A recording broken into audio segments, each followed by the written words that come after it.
Apa kecelakaan yang paling mengerikan? Salah satunya adalah kecelakaan adu banteng atau head-on collision. Kali ini kita akan membahas tentang kecelakaan adu banteng dan bagaimana cara kita menghindarinya. Bersama saya, Agung Yuniharto, Your Safety Buddy.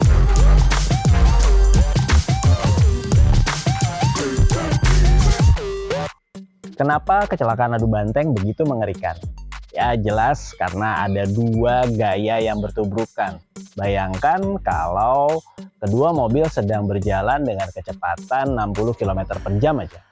Apakah ada mobil yang mampu secara struktur, artinya kerangkanya menahan tabrakan sekencang itu, kemudian tetap menjaga penumpang dan tentunya pengemudinya tetap selamat? Beda dengan mobil balap ya. Kalau mobil balap tentunya sudah dirancang untuk menjaga keselamatan pengemudinya dengan kecepatan yang lebih tinggi. Makanya mobil balap punya struktur yang berbeda. Misalnya dengan ditambahkan roll cage untuk menjaga strukturnya tidak hancur ketika mengalami tabrakan dengan kecepatan tinggi. Tapi mobil kita bukan mobil balap. Apakah kuat? Itu sebabnya kecelakaan head-on collision atau adu banteng begitu mengerikan dan hampir bisa dipastikan selalu timbul korban, apalagi kalau kecepatan dari kedua kendaraan sama-sama tinggi. Nah, sebenarnya apa sih penyebab dari head-on collision di jalan raya? Yang pasti adalah ada salah satu dari kendaraan itu masuk di jalur yang bukan seharusnya. Jadi kenapa ada mobil yang masuk di jalur yang bukan seharusnya? Nah, penyebabnya bisa macam-macam. Bisa karena salah satu pengemudinya ngantuk. Akhirnya dia tidak mengendalikan mobilnya dan masuk ke jalur yang tidak seharusnya. Atau kehilangan kendali karena pecah ban misalnya.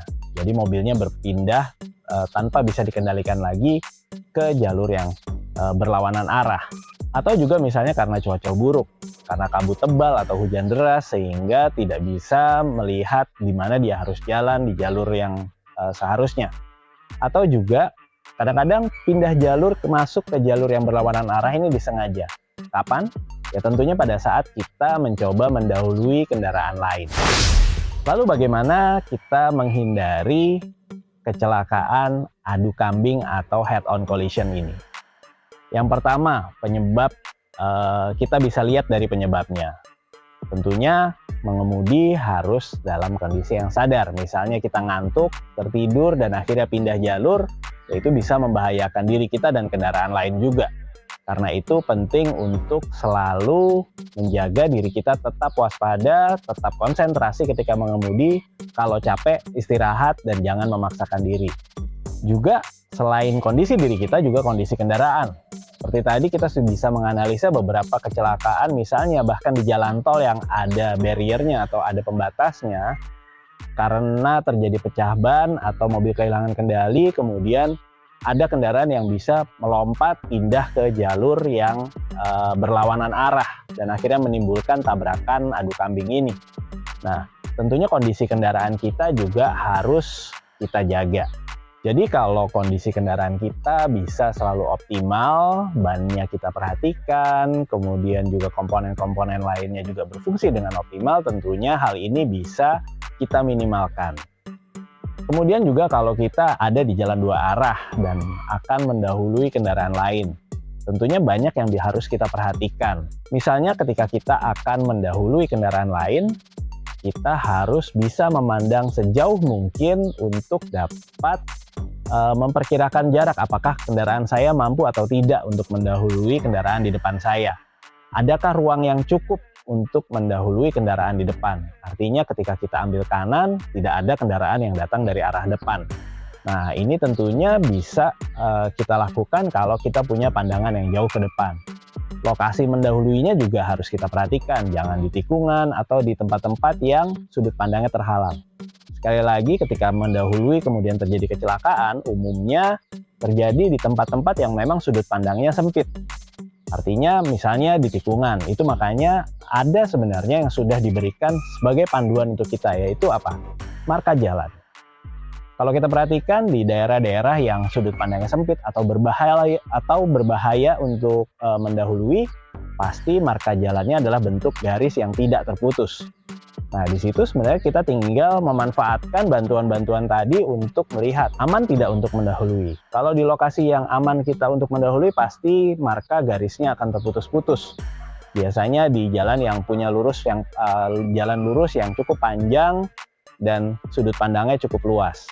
Tapi kalau misalnya garisnya tidak terputus, biasanya itu sudah tempat yang tidak aman untuk mendahului. Bisa jadi bukan karena sudut pandang, bisa jadi karena di depan ada pasar misalnya, atau ada sekolah yang kalau kita melakukan manuver dengan kecepatan tinggi di sana, tentunya akan membahayakan pengguna jalan lain. Tentunya tanggung jawab untuk meminimalkan resiko ini ada pada kita. Itu tadi kalau dari sisi kita sebagai pengemudi. Bagaimana dari sisi pengguna jalan lain? Bisa saja kita sudah aman, tapi ternyata ada kendaraan lain yang bisa dikatakan ceroboh sehingga bisa menyebabkan terjadinya kecelakaan. Nah, di sini sekali lagi mungkin saya tidak akan bosan mengingatkan bahwa salah satu kunci aman dalam mengemudi atau berkendara di jalan raya adalah melihat dan terlihat. Komponen utama adalah melihat, bagaimana cara kita melihat ke depan, bagaimana kita mengantisipasi tindakan dari pengguna jalan lain. Misalnya kita jalan di jalan yang lurus, panjang, dan sepi, dari jauh kita melihat ada truk, dan di belakangnya ada iring-iringan kendaraan lain. Secara common sense kita bisa memperkirakan pasti akan ada kendaraan yang berusaha mendahului truk yang berjalan lambat tadi. Paling tidak ketika ada mobil yang berusaha mendahului atau memaksakan untuk mendahului, kita bisa menghindar. Nah, di sini yang bisa kita lakukan adalah meminimalkan risiko terhadap kendaraan kita. Kita tidak bisa membaca pikiran pengendara lain. Tentunya jalan raya diisi orang dengan berbagai latar pendidikan, berbagai latar emosi, juga berbagai sikap. Otomatis yang perlu kita lakukan adalah antisipasi terhadap tindakan orang lain. Nah, di sini kita bisa membaca tanda-tandanya. Atau juga misalnya ketika memasuki tikungan yang jelas-jelas blind spot tidak terlihat.